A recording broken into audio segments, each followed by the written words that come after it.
მოგესალმებით. გადაცემა ვისი გორის ახალი. ეს აბულაძეების ოჯახს სტუმრობთ, რომლებიც მოგვიყვებიან თავის გვარის ისტორიას. გამარჯობა. მოგესალმებით. ბატონო ბახო, დღეს ჩვენ სტუმრობთ გადაცემა ვისი გორის ახალი და მოგვიყვებით თქვენი გვარის ისტორია. აბულაძეების გვარი ჯერ კიდევ შუა საუკუნეებიდან იღებს სათავეს. მე-11 საუკუნის ბოლოს არის მოხსენებული კერძოდ ბაგრატ მესამე კურაპალატი ბაგრატიონი დროს და თამარ მეფის დროს, თამარ ბაგრატიონის დროს. კერძოდ ბაგრატ მესამის და თამარ მეფის დროს ეს გვარი სათავეს იღებს ჯავახეთიდან, სამხრეთ საქართველოსთან.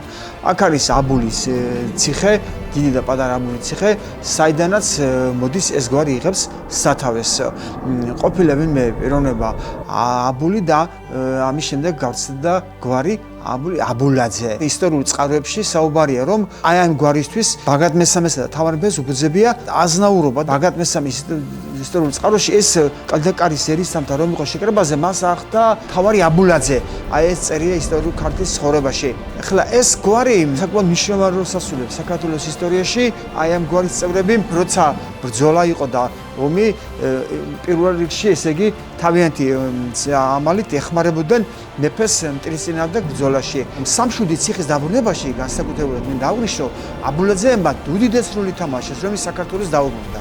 სამშვიდის ციხე.